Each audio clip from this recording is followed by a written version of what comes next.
Hello, my name is Lucas, this is Bit of Lit, and I would like to talk about Arthur C. Clarke's Childhood's End, which I have read before when I was a teenager. And yeah, I didn't get it, I didn't like it, I didn't understand it, and I'm here to say I was wrong, okay? I was dead wrong. There are some parts that are questionable, just a few. I won't really point them out.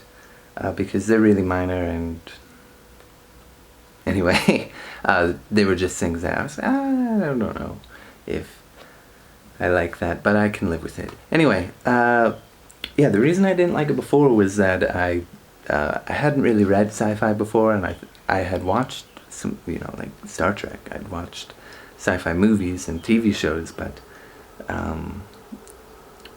never really read science fiction, and in a lot of ways, I don't enjoy it too much. I'm beginning to like it more and more as I read more and more, now that I'm older and more critical, and know more things, a more critical reader, and know more things. Yeah, and part of it was that I thought also that the characters were kind of flat, and they are sort of placeholders just to move the ideas along and that kind of thing, but I feel like they do their job pretty well now that I've read it again. They're not too one-dimensional or anything. Anyway, I didn't really understand science fiction as a written form, and I just thought it was like science fiction schlock. Oh, this is just okay. But actually it's really great, and it poses some interesting questions.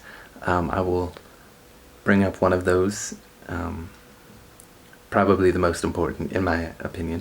Tell me what you think of the book if you've read it before. If you haven't read it before, I'm going to talk about it sort of as a premise, and then I will quote some things, which is why I've got my finger in here, that will spoil things, so I will make note of that so that you can stop watching there or whatever.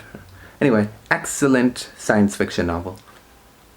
Wherein an alien species basically colonizes Earth to better humanity, to make it more civilized, to advance humanity in certain ways. And humans find that frustrating. They find it absolutely frustrating because they don't know what the Overlords, as they call them, they don't know what they want. They don't know if they're altruistic. They are suspicious, highly suspicious of the Overlords. And the Overlords station all their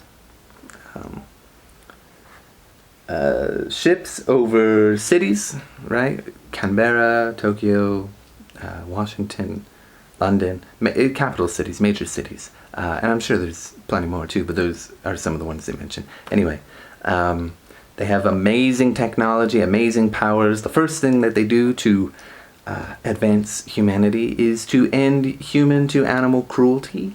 And we get the example of a Spanish bullfight. 10,000 people are watching, and as soon as the bull gets lanced, everybody watching who took part in that was a patron, feels the same exact pain as the bull, and that put it into that. Except, for food and for self-defense. Anyway, so there's that. And yeah, they create this wonderful utopia. There's no need, right? There's no want, really. But there is still, there's no poverty. There's no hunger, there's no war, there's no crime, there's no vice, really, outside of a few odd characters, I suppose, as it says. But there is still the question of what happens next? What do we do next? Where do we go from here? And the reason humanity is asking that is because they have everything that they need and that they want, though they still don't know why this alien species has helped them get to that point, because they want them to be sort of self-sufficient, though it takes them over 100 years to, relax everything because they do take strict control, and then as civilization advances, they remove some of the tools, have fewer, sentries or whatever to watch over, and that kind of thing.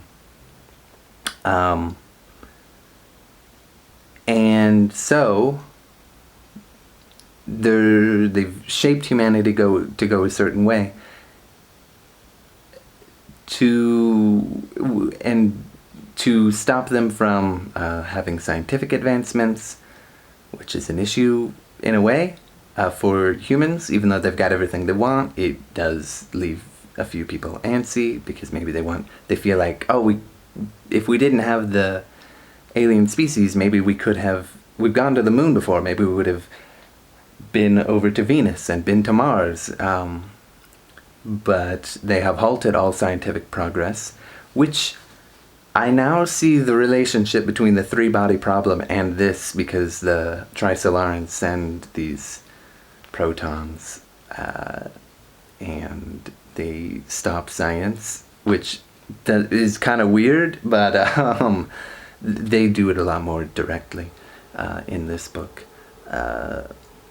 And I'm reading this book so I can read Dark Forest, so I can have that in mind, and this in mind, and everything in mind. Anyway, which is the second book in the Remembrance of Earth Past trilogy. I think that's what it's called, by Yu Cixin, which, three-body problem? Excellent. Anyway, so there's been no scientific advancements since the Overlords have come. And because this book contends, there's been no, there's been no strife, basically. There's been no struggle. There's not really been any art that's meaningful. And what's also really interesting? There's a lot of radio programs and television programs that go on and on and on and on and fill their minds to sort of pacify them. So you do start to see in ways how utopias can be problematic in this, with the way that the humans are pacified.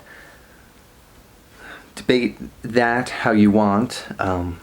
My only issue with this whole thing, my main issue at least, is that it seems to be making the argument that art only comes from pain, or from struggle and need and what have you.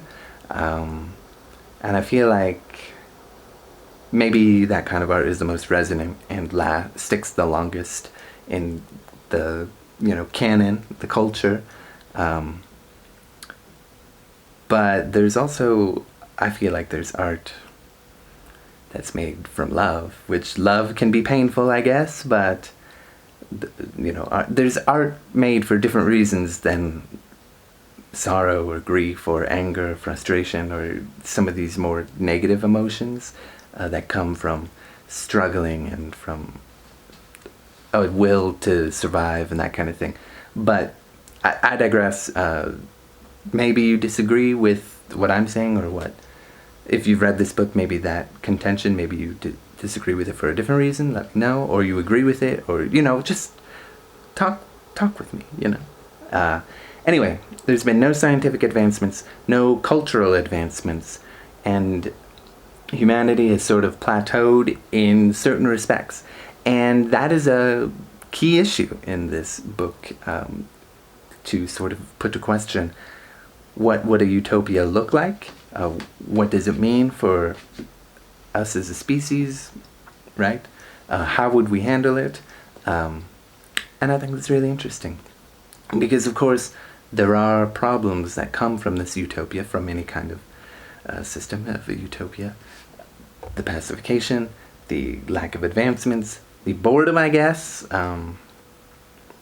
as this puts it, the lack of curiosity, perhaps, except for a few people that do have it.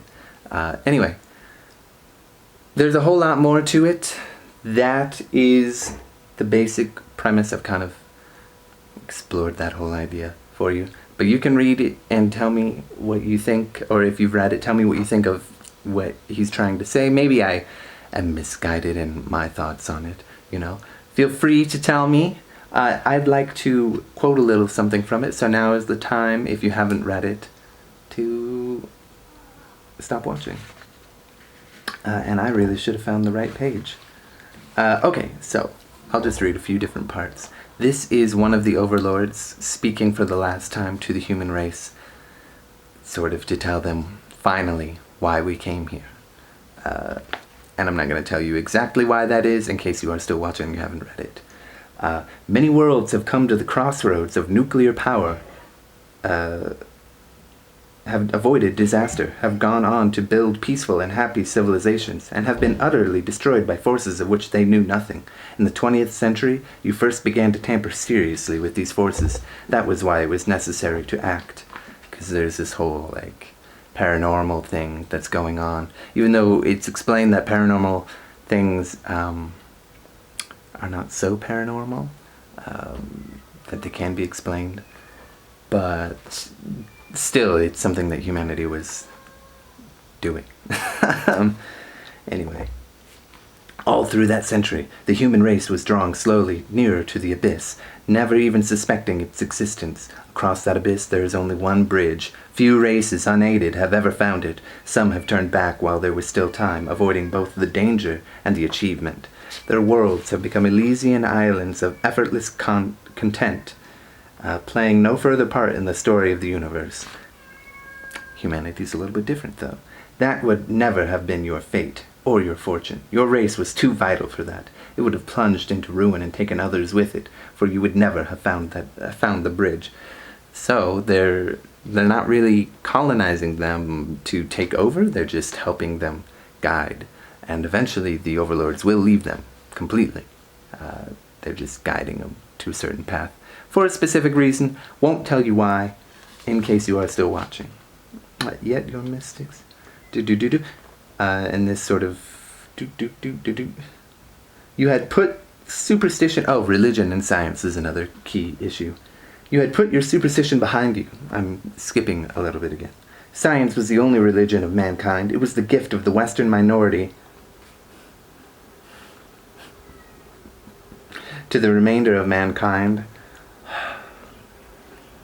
and it had destroyed all other faiths. Those that still existed when we came were already dying. Science, it was felt, could explain everything. There were no forces which did not come within its scope, no events for which it could not ultimately account. The origin of the universe might be forever unknown, but all that had happened after obeyed the laws of physics. So, there we go. You saw me rolling my eyes about the Western minority. I mean, I guess a lot of technological advancements, more modern advancements at the time that this had come out, had come from the West. You know, I don't know Arthur C. Clarke's geopolitical politics or anything, or race politics. He's writing at a certain time when I think, you know, the West had a lot of technological advancements. So, in that sense, I think that's what that means. It sounds kind of cringy in a way, but I think ultimately it's fine that he writes that, even though there are obviously technological advancements that have come from other parts of the world that have been adapted by other, you know, cultures. I think he's talking about more modern, of his time, 20th century things, which happen to come from the West. Now, if I'm wrong about that, you know, let me know. Anyway. During the, skipping a little bit again, where is the part that I really wanted to talk about?